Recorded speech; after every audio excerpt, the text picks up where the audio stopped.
자, 오늘 우리가 함께 말씀을 읽었는데 제 설교 제목이 좀 범상치가 않죠. 하나님의 바깥은 없다. 사실 이 말은 이 프랑스의 현대 이 해체 철학자로 잘 알려진 자크 데리다라고 하는 사람의 텍스트의 바깥은 없다라고 하는 이 말을 제가 조금 바꾸어서 인용해서 쓴 말입니다. 저 텍스트라고 하는 말은 우리가 보고 해석해야 할 대상이죠. 그러니까 해석해야 할 대상 바깥에는 없다라고 하는 것은 뭐냐면 모든 것은 다 해석하기 나름이 되어버립니다.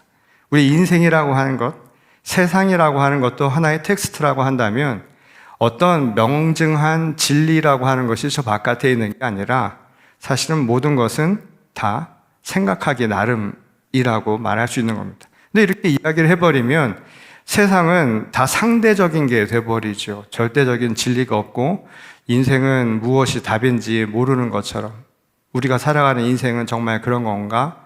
저는 오늘 이에 대한 반론으로 질문을 바꿨습니다. 텍스트의 바깥은 없다가 아니라 하나님의 바깥은 없다. 그럼에도 불구하고 텍스트와 같은 인생은 물론 해석하고 생각하기 나름일 만큼 풍성하지만 그럼에도 불구하고 우리 삶에 궁극적인 변함이 없는 진리가 있을 것이라는 것을 오늘 여러분들과 함께 나눠보려고 합니다. 오늘 본 말씀은 이를 잘 뒷받침해주는 이야기라고 할 수 있을 것 같습니다. 자, 오늘 본 말씀 38절의 말씀을 보면 요한이 예수께 여짜오되 선생님 우리를 따르지 않는 어떤 자가 주의 이름으로 귀신을 내쫓는 것을 우리가 보고 우리를 따르지 아니함으로 금하였나이다.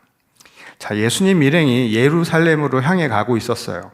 그러던 어느 날 제자 중 하나인 요한이 예수님에게 마치 자랑하듯이 이야기를 한 겁니다. 어떤 사람이 바깥에서 예수님의 이름으로 병자들을 고치고 또 귀신을 내쫓는 일을 하는 것을 보고 그것을 만류하고 못하게 했습니다. 그렇게 이야기를 한 거죠.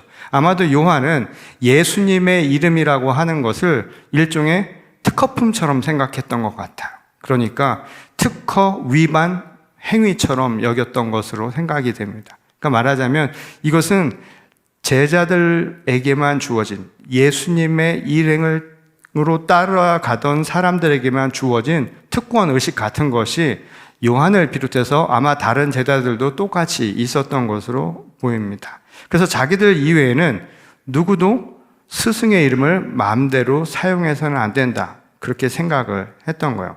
그런데 예수의 이름을 들어서 사람을 고치거나 또는 귀신을 내쫓는 이런 일종의 의식 행위는 뭐 예수님 시대뿐만 아니라 그 이후에도 여러 곳에서 일어났던 일이라는 것을 알 수 있는 구절들이 곳곳에 있습니다.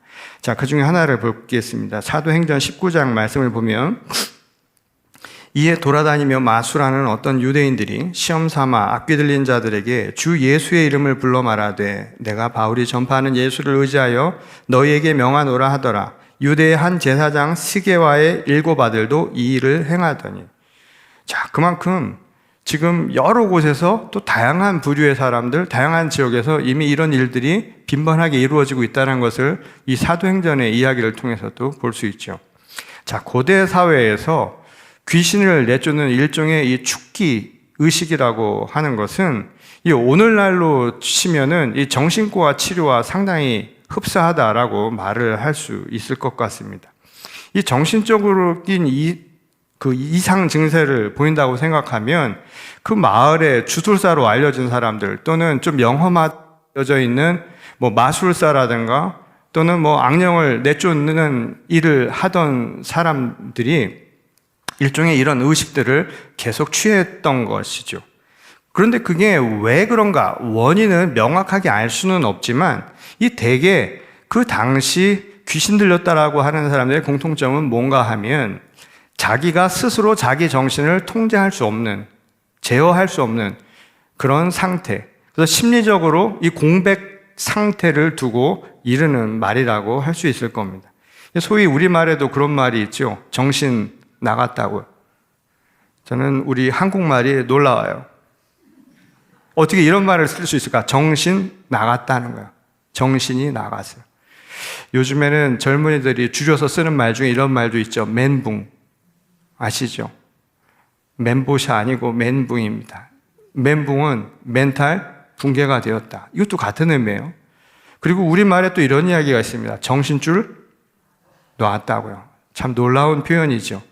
정신줄을 놓았다라고 하는 것은 이 자기가 자기를 통제할 수 없는 이 심리적, 정신적 상태를 이루는 말입니다. 근데 당시 유대인들은 이러한 심리적, 정신적 상태를 신앙적으로 어떻게 풀이를 했는가 하면 이 삶의 근본인 하나님으로부터 벗어나서 악한 영의 지배를 받고 있기 때문이라고 그렇게 해석을 한 겁니다. 그러니까 악한 영에 의해서 원래 우리는 본디 우리의 정신이나 우리의 영혼은 하나님의 온전함을 닮아서 만들어진 존재인데 그것이 악한 영의 지배를 받으면서 불완전해진 상태라고 보았던 거예요. 그러니 이 해답은 아주 분명해지죠. 하나님과의 관계를 다시 회복하는 것. 이것이 바로 주술사들이나 또는 그들이 행하지 못했던 유대 율법에서 가르쳤던 내용이라고 할 수 있는 겁니다. 특히 유대 사회는 공동체 중심의 사회예요. 그래서 정신이 온전하지 않다. 그래서 악한 영에 의해서 자기 정신을 마음대로 하지 못하는 사람은 함께 어울려 살아가기 어려운 존재라고 생각을 했기 때문에 이 축기 의식을 통해서 이 사람을 바꾸거나 고치거나 아니면 고쳐서 이 사람이 우리 안에 존재하지 못할 때 추방을 하는 것. 이것을 결정하는 일종의 의식으로 행해지는 경우가 많았다고 하죠. 그런 상황에서 지금 이 사건이 이루어진 겁니다. 이런 상황 속에서 제자들의 눈에 무자격자나 다름없어 보이는 이들이 예수의 이름으로 귀신을 내쫓는 행세, 이 행세를 한 것이 아주 못마땅해 보였던 거야. 이 제자들의 눈에는 귀신 들린 사람도 인정하기 어려운 정상 범주에서 벗어난 사람들이었지만 이들을 아무런 자격이 없이 그들로부터 허락받지 않고 예수의 이름으로 고치는 사람들 역시도 인정하기 어려운 정상 범주를 넘어선 사람들이기는 마찬가지라고 생각을 했던 것이죠. 그런데 예수님은 제자들의 생각과는 아주 달랐음을 오늘 본문은 이야기해 줍니다. 이 자신의 이름으로 귀신을 내쫓는 그 사람들을 막지 말라고 이야기를 하시죠. 그러면서 하시기를 우리를 반대하지 않는 사람, 그러니까 우리가 지금 행하고 있는 이 일을 막아서지 않는 사람들은 우리와 같은, 우리를 지지하는 사람이라고 이야기를 한 거예요. 말하자면 제자들이, 저자들이 우리와 함께 하지 않았던, 우리 편이 아니었는데 그래서 그들을 만류한 것이었는데 예수님은 달리 이야기하신 거예요. 그들도 우리 편이 될 수 있다라고 인정을 해 주신 겁니다. 근데 이거는 두 가지 사실을 우리에게 가르쳐 주죠. 첫 번째는 뭐냐면 예수님의 판단 기준이에요. 이건 제자들과 다른 것이었죠. 제자들은 지금 이 상황을 무엇을 기준으로 판단을 했는가 하면 자기와의 관계입니다. 우리들과의 거리, 심리적, 물리적 거리를 두고 한 거예요. 우리의 소속이냐, 우리와 얼마나 가까운가가 지금 이 사건을 보는 판단의 기준이었어요. 반면에 예수님은 달랐죠. 예수님은 그가 어디에 속해 있는지, 우리와 얼마나 가까운지가 관심의 대상이 아니에요. 예수님이 중요하게 여긴 것은 그들이 행한 행위의 목적이 어디 있었고, 그리고 그것으로 인해서 나타난 성과가 무엇인가에 더 관심을 두셨죠. 이게 판단 기준이었던 겁니다. 그러니까 그 사람이 어떤 관계이든지 상관없이 예수의 이름으로 귀신을 쫓아내고 병을 고쳐서 회복시켰다면 그건 잘한 일이라는 거예요. 그러니까 생명을 회복시키는 것, 이것을 위해서 행한 일이라면 당신의 이름을 누가 사용하든 그것은 아무 문제가 되지 않는다라고 하신 겁니다. 무엇보다 예수의 이름으로 행한다는 것 자체가 결국 목적을 이야기해 주죠. 예수님이 우리 가운데 오신 이유가 뭘까요?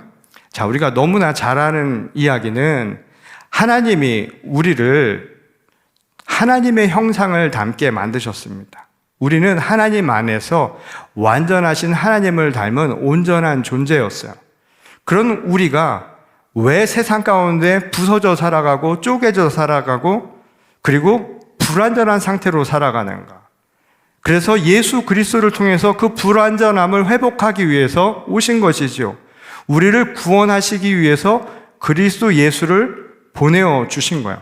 그러니 예수의 이름으로 행했다라는 것은 바로 하나님의 이 뜻을 받들고 행한 목적을 이야기해 주는 겁니다. 그러니까 이게 자기 사리사욕을 위해서 행한 것이 아니라 하나님이 그리스도 예수를 통해서 우리에게 행하고자 하셨던 그 목적을 따라서 행하고 그것에 의해서 성과를 얻고 열매를 얻은 것에 대해서 사람을 구별하지 말라는 것이죠. 자, 두 번째로는 하나님의 사람에 관한 오늘 본문 말씀의 정의입니다. 자, 하나님은 어떤 분인가 하면 하나님은 알파와 오메가요, 처음이요 나중입니다. 그 말은 뭐냐면 하나님 외에는 없다는 거예요. 바깥은 없다는 것은 하나님 외에는 없어요. 하나님만이 온전하신 분이에요. 모든 것을 창조하신 하나님 안에 있다는 겁니다. 모든 것은 하나님의 섭리 가운데 있다는 거예요. 그러니 하나님의 뜻을 따르는 하나님의 사람은 어떤 사람인가? 누구든 자신의 바깥으로 밀어내려 하지 않는 사람이라는 겁니다. 조금 나와 생각과 입장이 좀 다르다고 해서 또 처한 조건과 환경이 다르다고 해서 적으로 만들어서는 안 된다는 거예요. 그리고 자기 밖으로 밀어내지 말라는 겁니다. 그러고 보면 제자들은 이 자신들처럼 예수님을 따르던 그 공동체의 일원이 아니라는 이유로 그 귀신을 쫓으려 하는 사람을 적대시했죠. 그런 태도를 보여준 겁니다. 근데 예수님은 달리 본 거예요. 하나님 바깥에 존재하지 않는 것. 그래서 그들도 똑같은 목적을 가지고 제자들과 함께 힘을 합쳐 세상을 변화시키는 선한 영향력을 얼마나 행사할 수 있는 사람들, 동역자가 될 수 있다고 본 것이죠. 하나님 나라 건설의 대업을 앞에 두고 그런 작은 차이들 정도는 큰 문제가 되지 않는다는 거예요. 오히려 이것 때문에 갈라서서는 안 된다는 것. 이 이야기를 하신 것이란 말씀입니다. 오히려 우리의 작은 차이 안에서 예수님의 이름이라고 하는 공감대, 이거를 통해서 세상을 변화시키고 세상에 선한 영향력, 하나님의 뜻을 펼쳐 행하는 것, 이게 우리에겐 필요하다는 것이죠. 종종 우리는 교회 공동체 안에서도 예배 드리는 방식이 조금 다르고 또 신학적인 차이가 좀 있거나 또는 그것을 적용하는 방식이 좀 다르다고 해서 이 서로가 서로를 척지는 경우를 참 많이 보게 됩니다. 여러분, 한국에 교단이 몇 개나 있는 줄 아세요? 한국에 지금까지 나온 교단 수가 300개가 넘어요. 알려진 것만. 저는 이것은 좀 우리 시대, 우리 교회의 상황을 한번 돌아보게 만드는 문제라는 생각이 듭니다. 지난 2000년 역사에서 교회는 오직 하나, 원 처치, 하나님의 성령으로 한 세례를 받은 한 교회가 왜 이렇게 나뉘어지고 갈라지고 이렇게 구별이 되었을까요? 이 때로는 정의롭다고 생각하는 자기 신념 때문에 자기 스스로를 가둘 때가 있습니다. 일종의 자승자박이라고 하는 것인데 하나님을 믿는 것과 하나님의 말씀이라고 믿는 자기 신념을 의지하는 것은 전혀 다른 이야기예요. 근데 이게 만약 심각해지면 어떤 상황이 생기냐 하면 자기가 생각하는 자기 신념 말고는 죄다 잘못된 거예요. 그리고 일종의 신앙의 돌팔이라고 생각합니다. 좀 문제 있는 거 아니야? 그리고 죄다 이단을 만들어 버리죠. 이런 근거가 어디서 나오냐는 겁니다.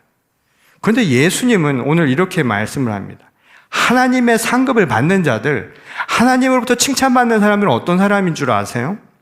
그와 조금 다르다 할지라도 같이 그리스도의 이름을 따라 행하는 사람들을 비난하고 자기 바깥으로 내모는 것이 아니라 그에게 물 한 그릇이라도 주면서 칭찬해주고 격려해주는 사람들이 하나님으로부터 칭찬받을 만한 사람이라는 거예요.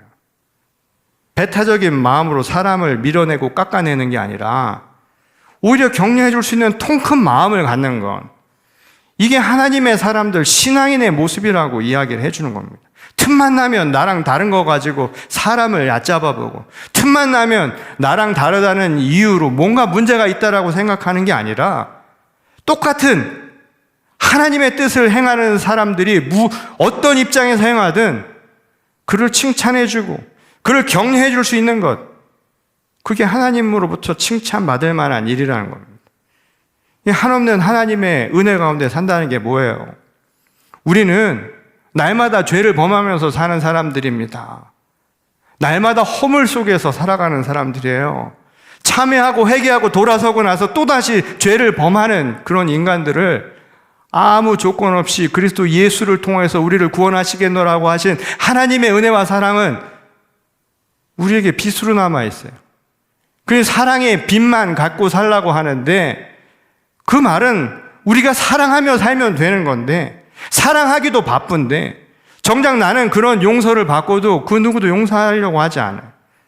그리고 누군가를 자꾸만 자기 바깥으로 밀어내려고 하는 옹색함이요, 아주 옹졸함이라고 하는 게 우리 신앙의 한 부분을 차지하고 있죠.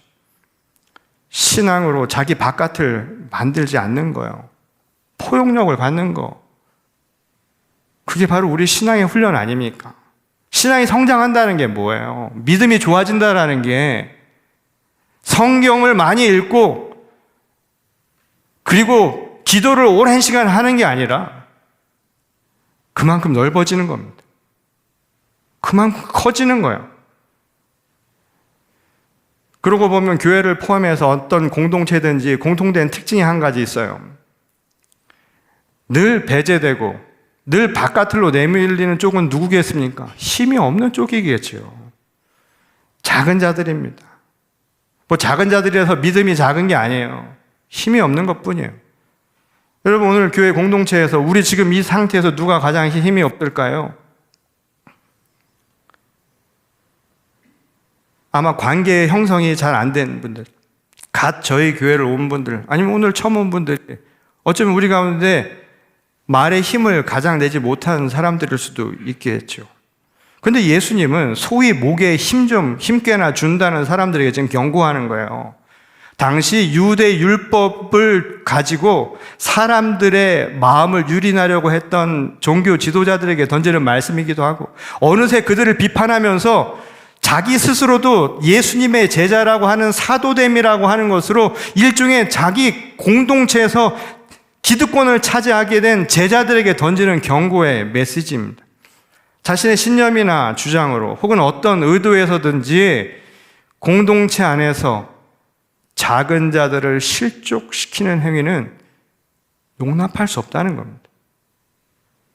아무리 옳다고 해도요, 그게 정작 맞는 일이라고 할지라도 그것으로 인해서 누군가 실족하게 된다면 생각해 보라는 거예요. 그게 정말 옳은 것이었는가? 그게 정말 지금 필요한 일인가를 생각해 보라는 거예요. 분명 놓치고 있는 것이 있을 수 있다는 이야기입니다. 민수기 11장에 보면 이 늙어 힘이 빠진 모세가 아주 힘들어하는 이야기가 한 가지 나옵니다. 각 공동체에서 리더로 한번 섬겨보신 분들은 아실 거예요. 힘들죠? 리더로 섬기면. 사람은 셋만 모여도 다양해져요. 사회학에서 게오르그 짐멜이라고 하는 유명한 독일의 사회학자가 그런 이야기를 했습니다. 사회를 숫자로 표현하면 3이라고. 이 3이 되면 그때부터 시작한다는 거예요. 온갖 문제가 생겨요. 둘은 문제 잘 안 생겨요. 생기기 어렵죠. 둘만의 문제니까. 셋이 되면 온갖 사회적 문제가 다 생겨요. 그 말은 뭐냐면 이 인간이라고 하는 이 존재가 얼마나 유약한가를 이야기해 주는 겁니다. 그런데 어떤 모임이든지 3명 이상 모여가지고 리더가 서서 이야기를 하면 리더가 하기가 굉장히 어려워요. 왜냐하면 소리가 다 다르니까. 그렇죠? 뭐 좀 하려고 그러면 아우 난 이거 싫고, 그것도 저쪽에 가면 또 저쪽은 또 그게 싫어요. 하지 못하겠어요. 뭘. 굉장히 힘들죠. 모세도 광야 내내 똑같은 얘기 들었어요. 먹는 것 때문에 늘 불평해요. 그놈의 먹는 것 때문에.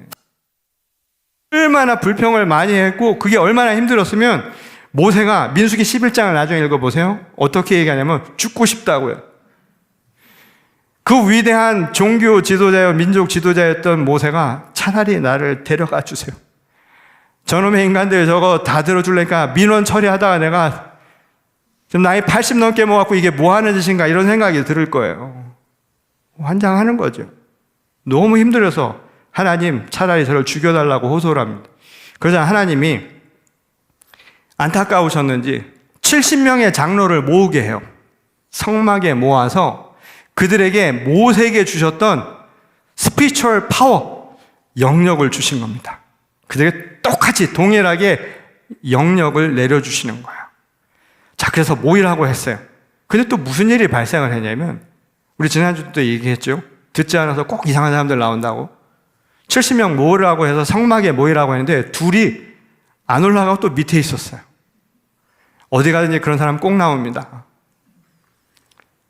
그런데 놀라운 건 하나님이 그 이들에게 약속한 대로 영역을 내려주실 때 둘도 받아요.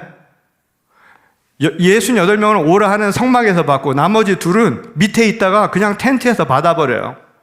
그때 여호수아가 모세의 제자이죠. 그걸 보고 화가 난 거예요. 확 속된 말로 돌아버린 거예요. 그래서 저 둘을 가만두면 안 되겠다고 그래서 또 모세에게 와가지고 목에 핏대를 세우면서 따진 겁니다. 모세가 미치겠죠. 모세가 그 이야기를 듣고 이렇게 얘기합니다. 11장 29절의 말씀입니다. 네가 나를 두고 시기 하느냐? 여호와께서 그의 영을 그의 모든 백성에게 주사 다 선지자가 되게 하시기를 원하노라. 제가 현대어로 바꿔볼게요. 너 배 아파? 배 아프냐고 묻는 거예요. 쟤네들 받은 거 배 아파? 그런 얘기 하죠. 쟤는 뭐 한 것도 없는데. 마르다가 마리아한테 하듯이 쟤는 뭐 그냥 꽃같이 앉아갖고 아무것도 안 하고 저러고 앉아있는데. 똑같은 이야기를 한 거예요. 그런데 그것에 대해서 모세가 하는 얘기가 야, 나는 어떤 생각이냐 하면 이왕 주실 거면 저 70명이 아니라 저 두 놈들 포함해서 70명만이 아니라 다 주셨으면 좋겠어. 왜 그랬을까요? 지금 이것의 목적이 뭐예요? 구원을 위한 거고 하나님이 약속하신 가나안 땅으로 들어가기 위한 일인데 그게 목적이라면 이왕이면 다 가지면 될 거 아닙니까? 이런 문제가 생기지 않을 것이 아니겠어요? 하나님의 영광을 나타내는 일에 모두가 다 똑같은 능력을 가지면 뭐가 어떻겠느냐인 거예요. 어디에 있든지 상황이 어떻든지 많이 배웠든지 적게 배웠든지 많이 가졌든지 못 가졌든지 무슨 상관이 있겠느냐고 이야기하는 겁니다. 모세가 왜 큰 지도자인지를 보여주는 한 일화이죠. 이 사실 제자들이 예수님의 이름을 특정 브랜드처럼 말이에요. 다른 이들과는 나눠 가지려고 하지 않는 것이라고 생각할 때 예수님은 우리에게 속하지 않는 사람들이라도 상관없다는 거예요. 그를 통해서 하나님의 영광을 나타낼 수 있다면 그와 함께 가는 것, 그것이 바로 신앙인의 길이라고 가르쳐 주신 겁니다. 왜냐하면 하나님의 바깥은 없듯이 하나님 외에는 없는 것처럼 그것을 믿는 하나님의 사람들에게도 바깥은 없어야 하기 때문이라는 거예요. 그게 바로 텍스트처럼 인생을 뭐가 답인지 모르고 그냥 모든 것이 알쏭달쏭한 이 현실 속에서 우리에게 주어진 유일한 진리라는 거예요. 하나님 밖에는 없다는 것. 이것이 바로 오늘 우리에게 주신 삶의 진리라는 겁니다.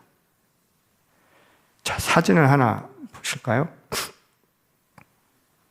자, 이 사진은 제가 어제 새벽 예배를 오신 분들한테는 보여드렸는데요.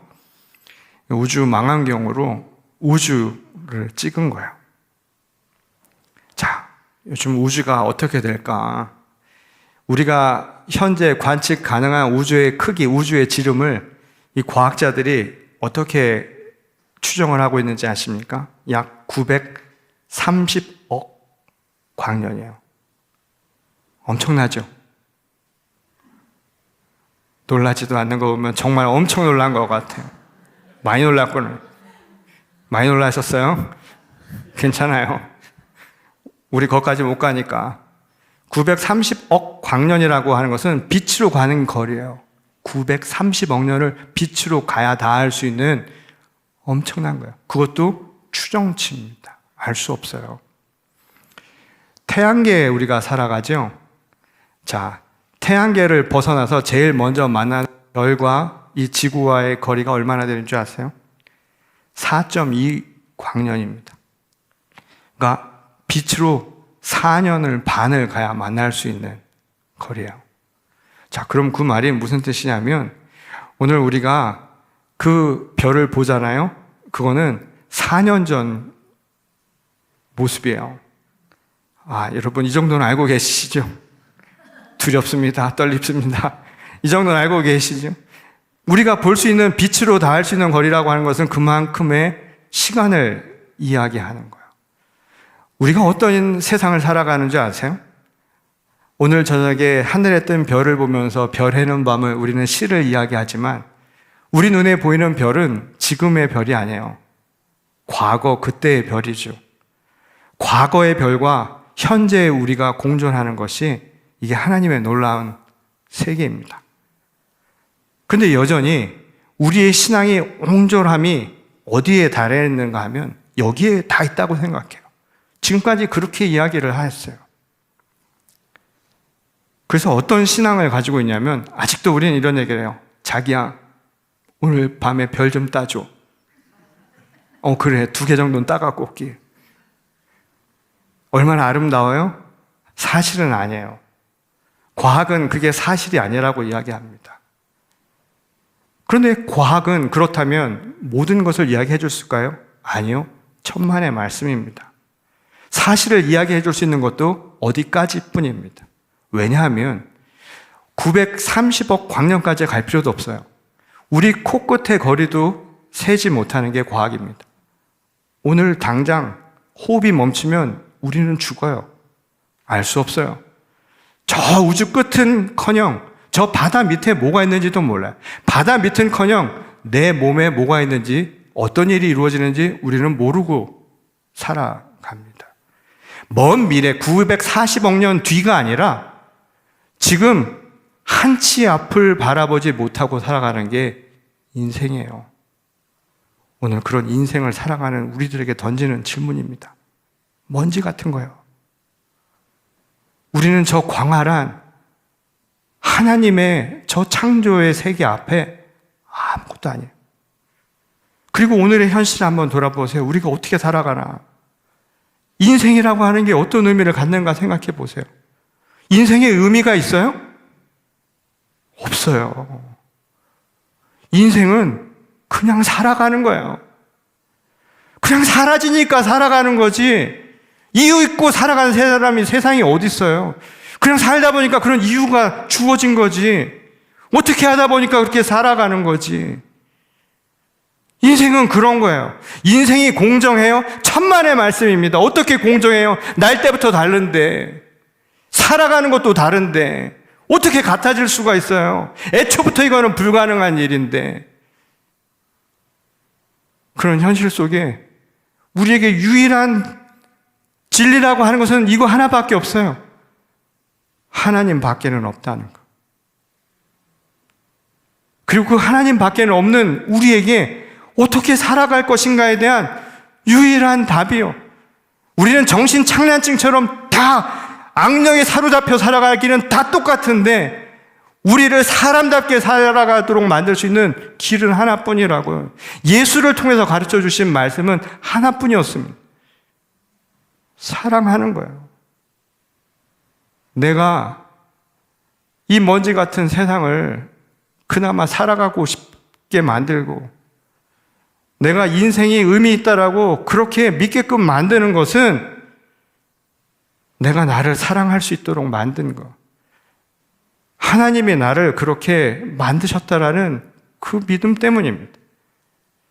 그리고 그 믿음을 가진 사람이라면 오늘 어떻게 살아야 되냐면 내가 그렇게 살아가는 소중한 의미와 가치를 받은 것처럼 저 사람도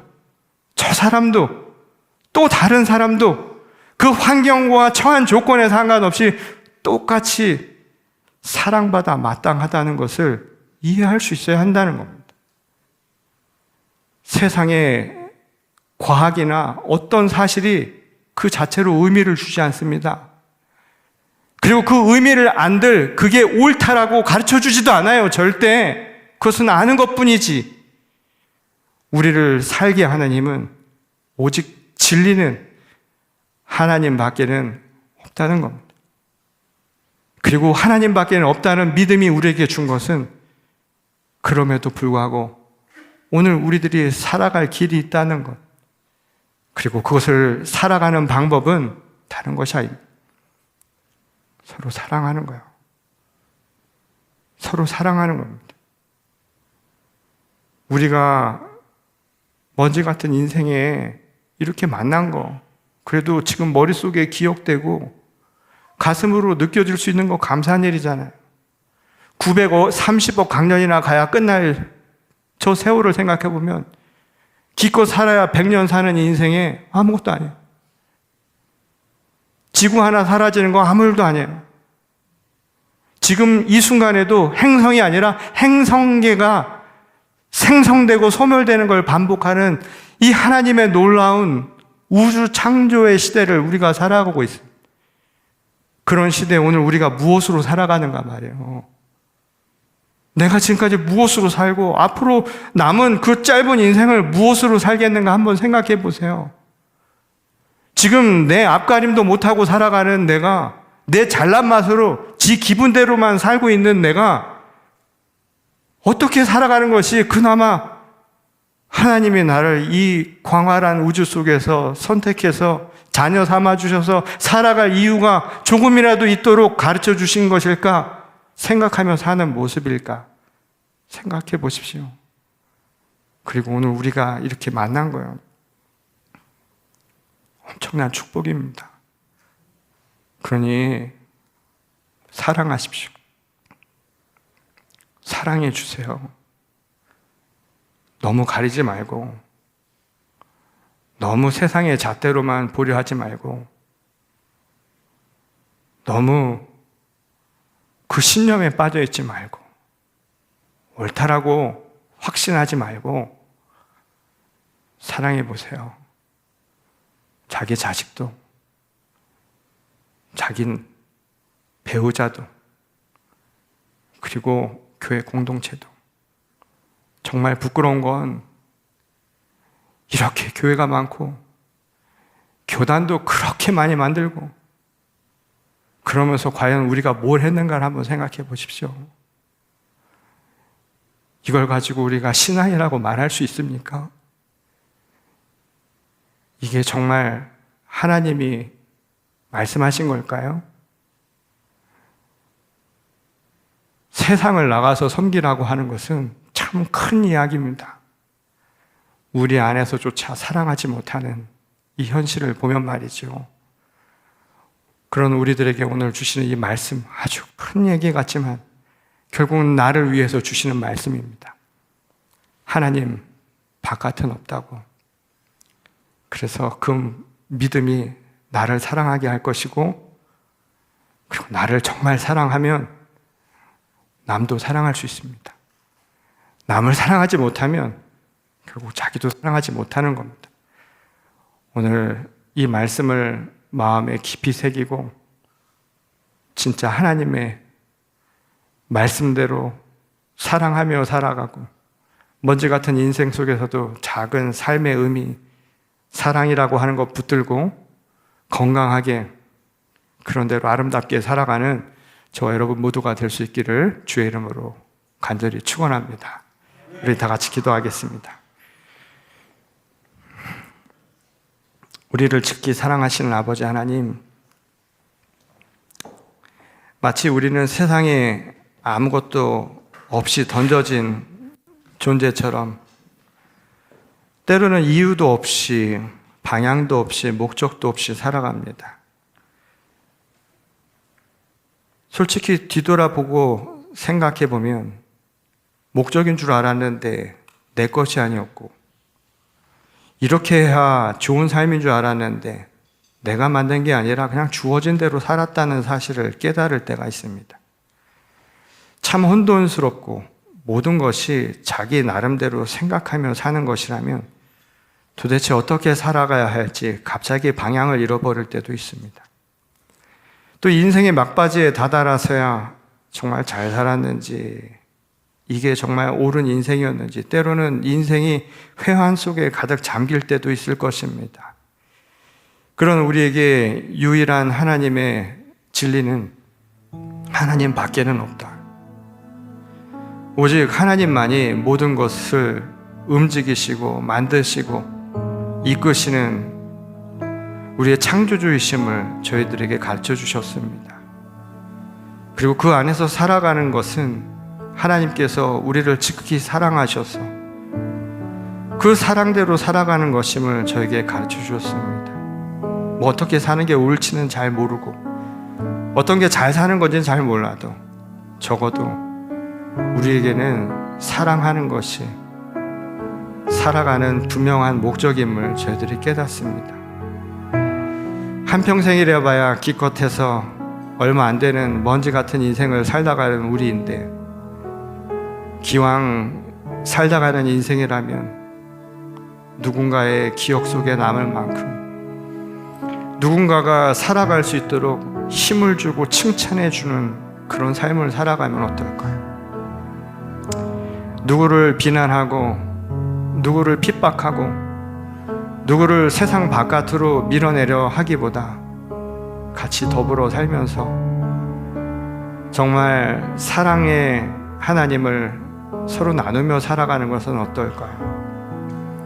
오늘 이 시대의 교회로 불러주셨지만 말씀도 많이 읽고 예배도 많고 온갖 네온 사인으로 도시의 불빛은 밝히고 있지만 정작 우리의 마음은 어둠 속에 있었던 것은 아닙니까?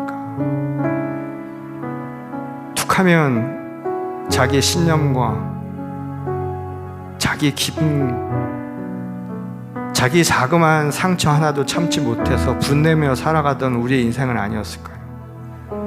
세상이 주어진 거 뻔히 알면서도 아이들 윽박지르면서 살지는 않았고, 또 사랑하기에도 바쁜데도 면박 주면서 부부간에 다투며 살았던 것은 아니었습니까? 정말 신앙이란 게 무엇인지 그 근본부터 다시 한번 돌아보기를 원합니다.